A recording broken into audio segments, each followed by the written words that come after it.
prestigious recognition of a Hollywood Walk of Fame, making her the first African artist to receive the Hollywood Walk of Fame star, planted there next to all other celebrities and iconic celebrities that are celebrated in the world and in Hollywood. But on a sad note, a story that is really trending is one that occurred in Bunga, where a woman allegedly stabbed 5 of her children, killed 2, and also attempted to stab herself, kill herself, and also burned a van in her compound. And now, of course, she's now under custody, police custody, while receiving treatment at Mulago Hospital. Sad story there it is, all right? Because I'm thinking about the 3 children who are now also receiving treatment but are left. What happens to them? Their safety, their torment, you know, the PTSD. Who will they trust? If at all their own mother, one who carried them 9 months, each 9 months, got to that point. But sometimes events like this happen because one is extremely at the peak of an unstable mental health, either a depression of some sort, and they think, why not kill all my children so that they don't suffer, and I also kill myself. But talk to somebody, all right? It's do not keep life to yourself. Life is better done together, and that is why here on UBC we say that to cheer up each other, we shout out each other. So the best thing you can do is to capture your morning by sending a picture or a selfie of yourself and telling us where you are watching us from to 0709-602-592. I definitely always look forward to getting in touch with you. Capture your morning. It is your morning. It is your moment. It is your picture. The hashtag is UBCGMU. So tell me where you are watching us from. Looking at the story of the lady who stabbed her children, we definitely pray for these children who remained. But whilst, of course, she's going to face the courts of law, anything you do in life always has a repercussion. We also pray that while she's there, there's a place of restoration for her soul and for her spirit at the end of the day. Now, away from that, let's kick it off with updates that we have this morning. And we're starting off with matters local scene. The Commander-in-Chief of the Uganda People's Defense Forces, President Yoweri Kaguta Museveni, presided over a retirement ceremony for 19 high-ranking UPDF general officers at State House in Entebbe. The cohort included prominent figures such as General Edward Katumba Wamala, Lieutenant General Charles Otema Awani, and Major General Abel Kandiho. The ceremony marked an honorable conclusion to decades of service and the beginning of a new productive chapter for the retiring officers. The UPDF said that the handover reflects its tradition of continuity where command changes hands, but the mission remains unchanged.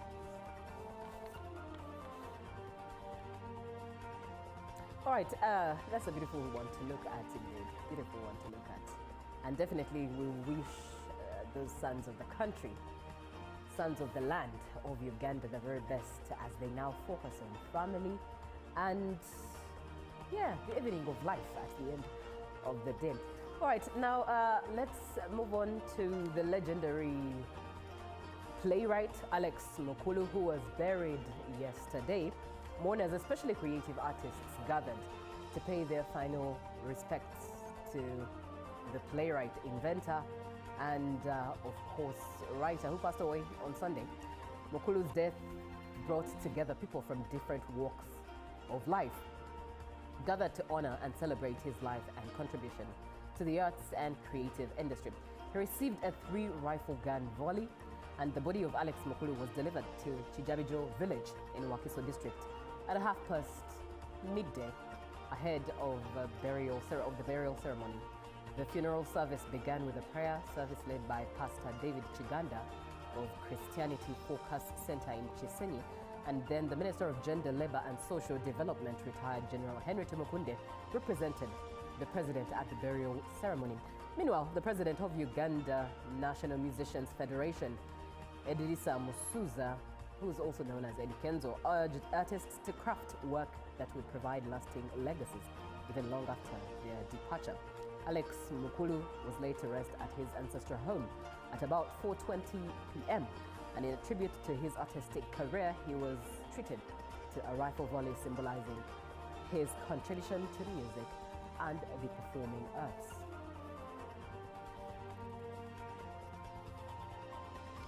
May he rest in peace. Now let's move on to Parliament that honored the Ghetto Kids of Uganda following their successful tour of duty at the recently concluded 2026 World Cup tournament that was hosted in the United States of America, Canada, and Brazil. Now, the speaker, Jacob Maxons, both recognized the team for promoting Uganda to the global scene through their numerous performances.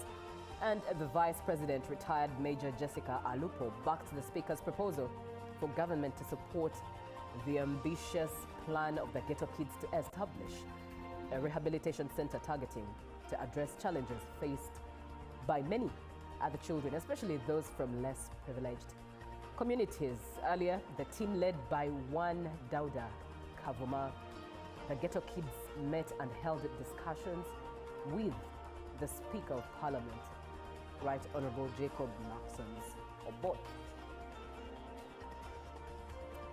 I guess it's true what they say, that to whom much is given, much is expected, and more is added. I mean, hadn't they, or hadn't Kavuma used the little he had to push their talent, would they have even made it to Parliament? Would the world have seen them? Would they have made it to the World Cup? Of course not. So we do celebrate the Ghetto Kids there for raising Uganda's flag on high. Now let's move on to matters Dr. Olara Otunu, as the search for who takes up the UN's topmost job enters its final phase. Dr. Olara Otunu, one of your candidates, has called for major reforms in the UN if the UN is to remain relevant and address the current global challenges. Former UN Under-Secretary General Olara Otunu met the UN General Assembly for the first formal dialogue as he seeks to become Secretary General. In the interactive dialogue with member states under the guidance of President of the General Assembly, His Excellency Miss Annalena Baerbock, Olara Otunu told member states that the UN must reform, prevent conflict, and cannot watch the continued suffering of innocent children and women in war-zone areas. Brian Tumwine Byaruhanga took us inside the closed-door session and what it meant for Uganda on this one. Of course, you can also follow the UBC website for more of the detailed stories. Now, that brings us to the end of what we have on the local scene. Let's have a look at what we have on the global scene this morning. And we're starting off with Israel's plans, looking at UK, France, Germany, Italy, and Canada condemning Israel's West Bank settlement project. Israel is planning to open up tenders for the construction of some 1,200 settlement homes in a strategically important part of the occupied West Bank, which sparked fresh condemnation by major Western powers. In a joint statement, the UK, France, Germany, Italy, and Canada called the decision unacceptable and urged Israel to retract the plans immediately. Now, all settlements are illegal under international law, and international pressure Israel held off for decades on plans to build in E1 to the east of Jerusalem.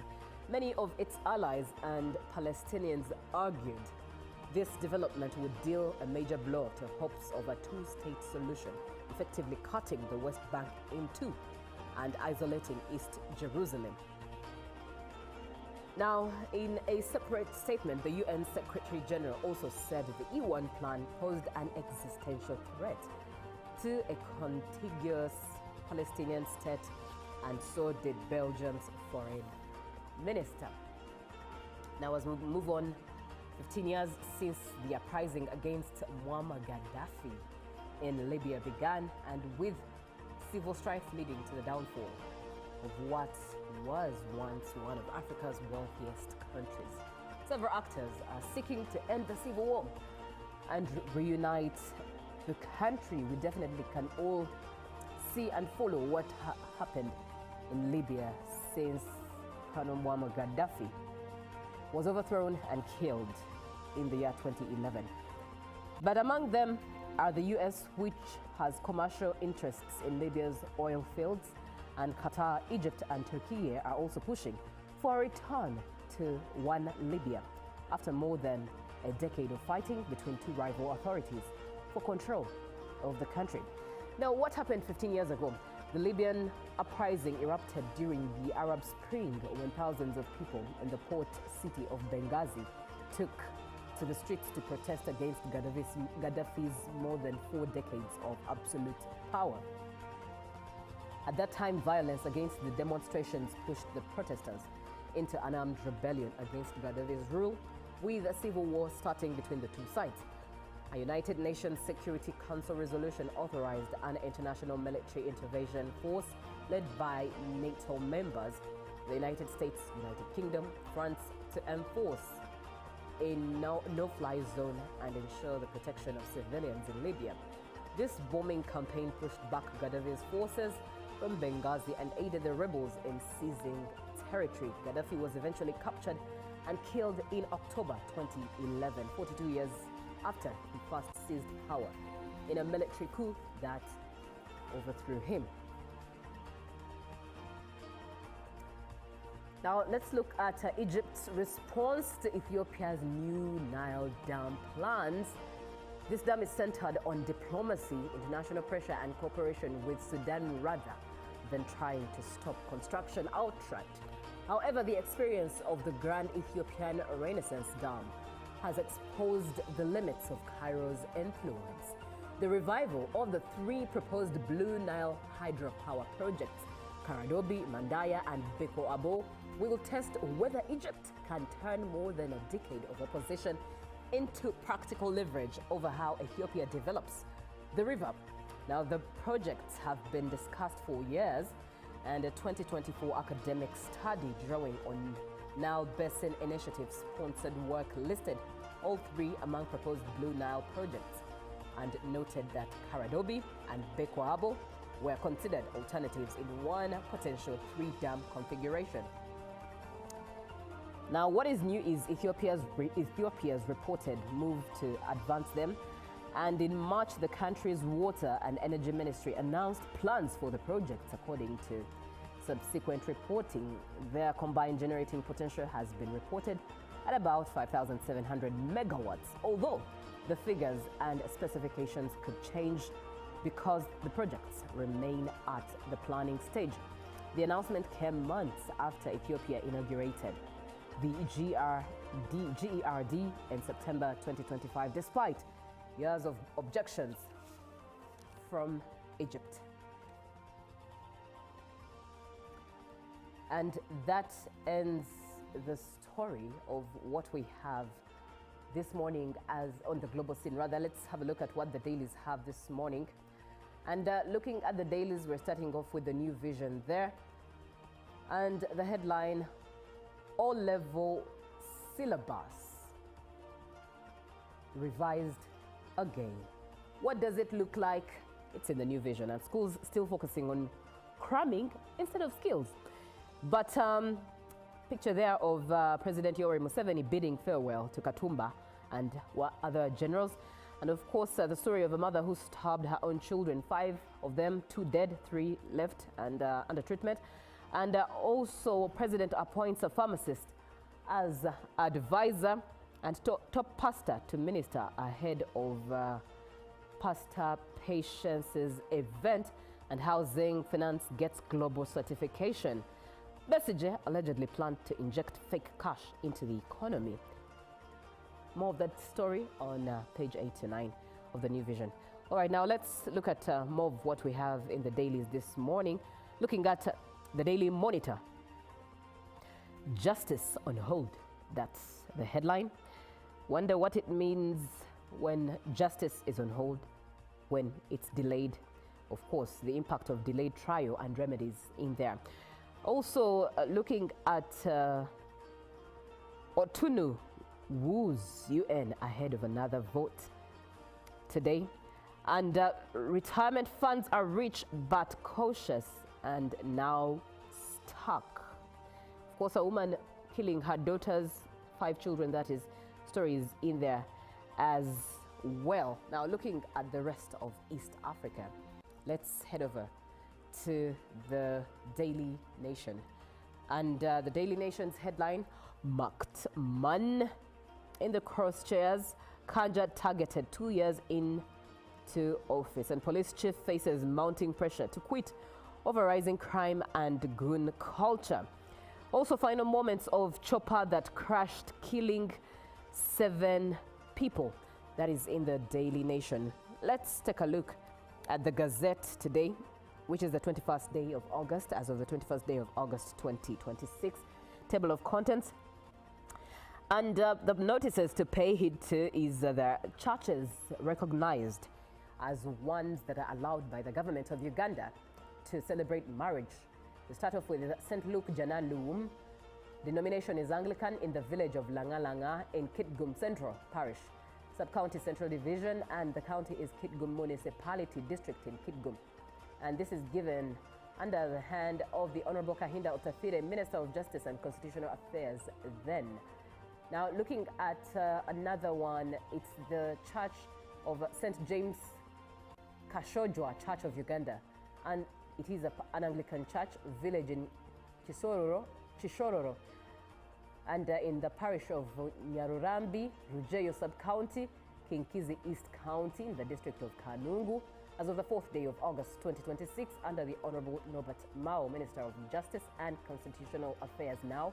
And the other church to pay heed to is the Muyembe Community Church, Pentecostal, village in Burukuru B, Burukuru Parish, and Bulambuli Town Council in Bulambuli County District in Bulambuli, as of the 11th day of August 2026, under the hand of the Honorable Norbert Mao, Minister of Justice and Constitutional Affairs. Now let's have a short break. We'll be right back with more discussions, but we continue to capture our morning. You are capturing your morning, and I look forward to catching up with you and just engaging with you. So right, do share your picture or a selfie of yourself to 0709 602592. Capture your morning, because it's your morning, it's your moment, it's your picture, and send it to 0709 602592. We'll be right back. Good morning.